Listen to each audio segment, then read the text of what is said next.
Preparing for Adobe MTS interview? You've reached Candy Mentor, and this video is for you. We'll walk through 15 key questions you're likely to face.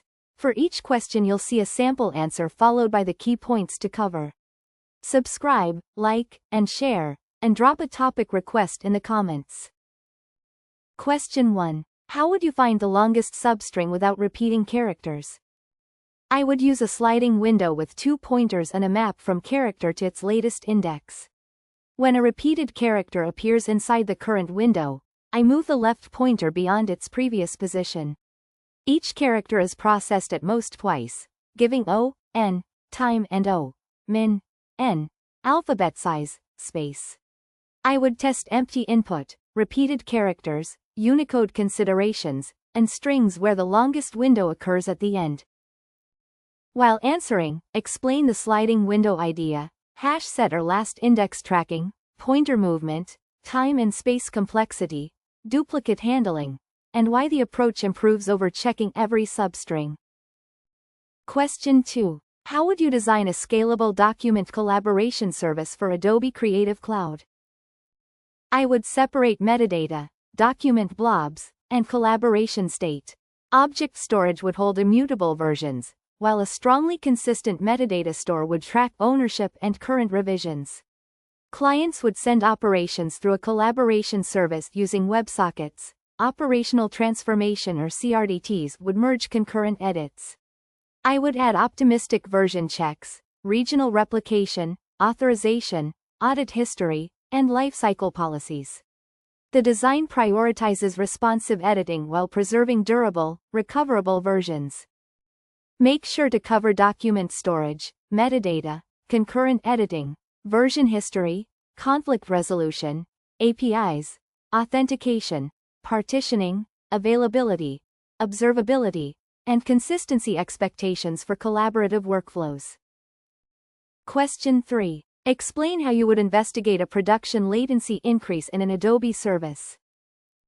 I would first define the affected endpoint, percentile, region, and start time rather than relying on average latency. Then I would compare deployments, traffic, error rates, CPU, memory, queues, database timings, and downstream traces. If a recent change correlates strongly, I would safely roll it back while preserving evidence. After identifying the bottleneck, I would validate the fix under representative load, document the root cause, and add a regression test or targeted alert. In your answer, talk about symptom validation, recent changes, dashboards, distributed traces, saturation signals, dependency analysis, controlled rollback, mitigation, root cause confirmation, and preventing recurrence through tests or alerts. Question 4. What are the key differences between processes and threads, and when would you use each? A process owns an isolated address space, so failures are contained, but communication requires mechanisms such as pipes, sockets, or shared memory. Threads share a process address space, making communication cheaper but introducing races and broader failure impact. I would use threads for concurrent I/O when shared state is carefully controlled, and processes for isolation or CPU parallelism where runtime limitations matter. In either case, I would measure contention and resource overhead before choosing. Be sure to mention address space isolation, communication cost, failure containment, scheduling, synchronization, I/O workloads, CPU-bound workloads, language runtime constraints, and practical production trade-offs. Question 5. How would you design an API for uploading and processing large media files? I would expose an initialization endpoint returning an upload ID and signed part URLs. Clients would upload chunks directly to object storage, retry failed parts, and finalize with checksums. A durable event would enqueue transcoding or analysis asynchronously, with status available through polling or WebSockets. Idempotent keys would prevent duplicate jobs, while authorization, quotas, content validation, encryption, and lifecycle cleanup protect the platform. This keeps application servers away from large payloads. Focus on multi-part or resumable uploads, authentication, ID impotency, checksums, object storage, asynchronous processing, progress reporting, retries, quotas, malware validation, and clear status transitions. Question 6. How do database indexes work, and how would you decide which indexes to add? An index is an auxiliary structure that helps the database locate rows without scanning the entire table. B-trees are common for equality and range queries. I would inspect real query plans, prioritize selective predicates and frequent access paths, and order composite columns according to filtering, sorting, and grouping patterns. Indexes accelerate reads but consume storage and slow writes. I would validate improvements with representative data, latency percentiles, and maintenance overhead. In your answer, cover B-trees or relevant structures, selectivity, composite index ordering, read-write trade-offs, query plans, covering indexes, storage costs, and validation using production-like measurements. Question 7. Describe a robust caching strategy for frequently accessed Adobe product metadata. I would use cache aside. Read from the cache first, fetch from the database on a miss, then populate the cache with a bounded TTL. Updates would invalidate affected keys or publish version changes when fresher reads matter. To prevent stampedes, I would use request coalescing, jittered expiration, and brief stale serving. Metrics should include hit rate, evictions, backend load, and tail latency. The correct policy depends on metadata freshness requirements.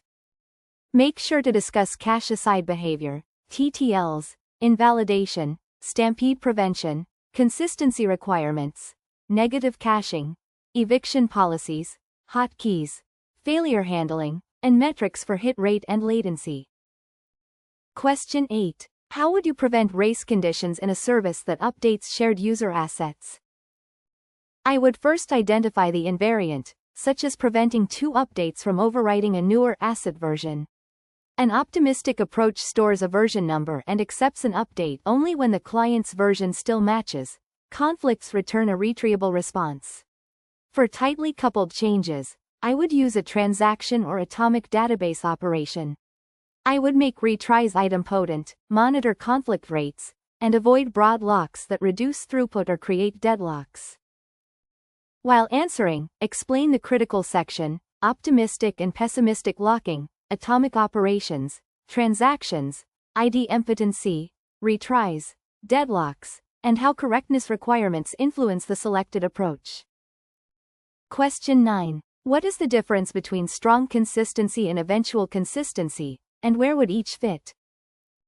Strong consistency guarantees that a successful read reflects the latest completed write, usually requiring coordination and accepting higher latency or reduced availability during failures.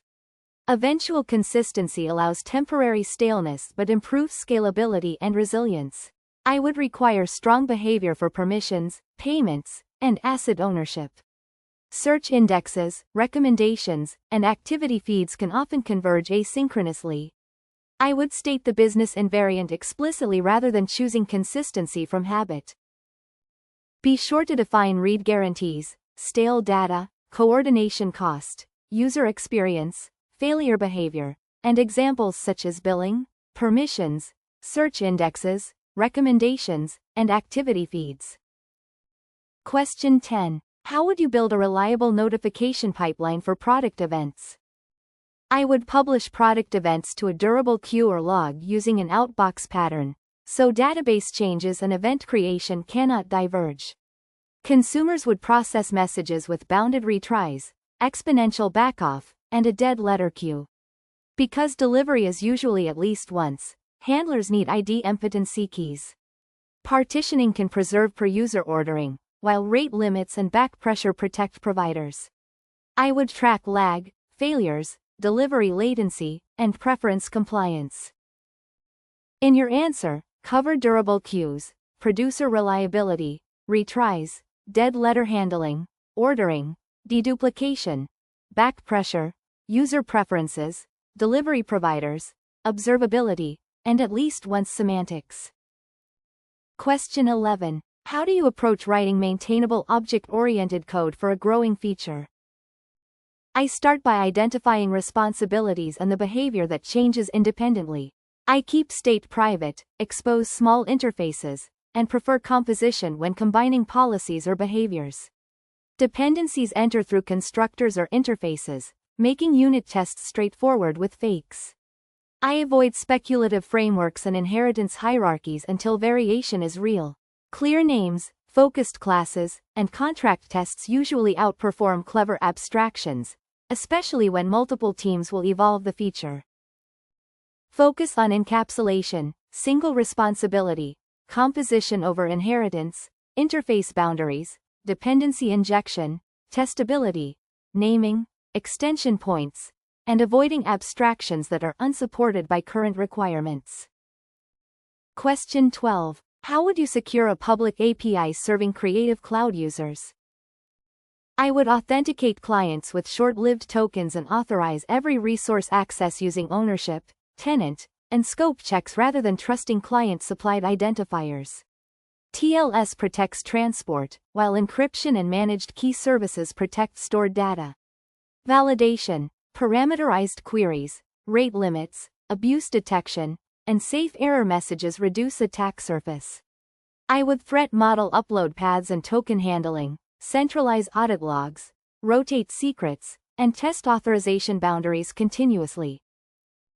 Make sure to cover authentication, authorization, token scopes, tenant or resource isolation, input validation, encryption, rate limiting, secrets management, audit logs, threat modeling, and secure failure responses. Question 13. How would you test a distributed service before releasing it? I would build a pyramid. Fast unit tests for logic, integration tests for databases and queues, contract tests for service boundaries, and a small number of end-to-end journeys. I would exercise realistic concurrency, payload sizes, migrations, rate limits, and backward compatibility. Failure injection should cover timeouts, retries, partial outages, and duplicate messages.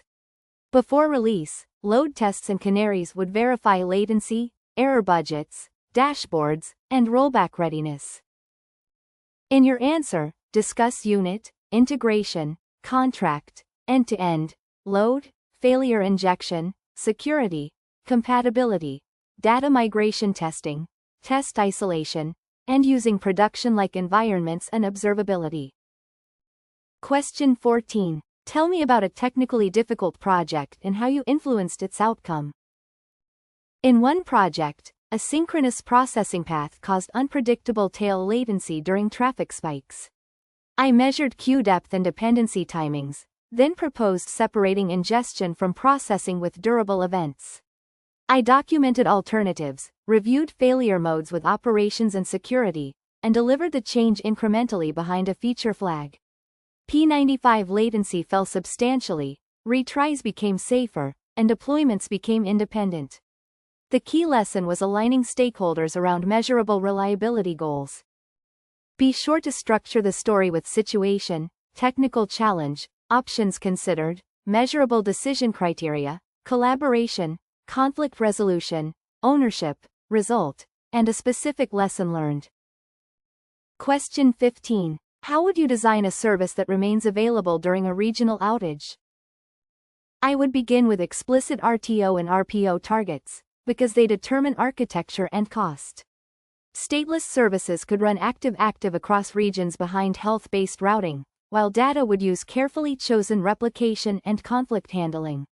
Dependencies need regional fallbacks, timeouts, circuit breakers, and degraded read-only behavior. I would automate failover, protect against split brain, monitor replication lag, and conduct game days. Availability is credible only when recovery is regularly tested. While answering, cover failure domains, active-active or active-passive choices, replication, traffic routing, data consistency, recovery objectives, dependency behavior, failover testing, observability, and graceful degradation. If you are still with us, congratulations! You are much ahead of the rest and serious about preparing for your interview. We hope we were able to add value to your preparation and create some helpful content. Do not forget to like and share this video. Your small act can do great things for us.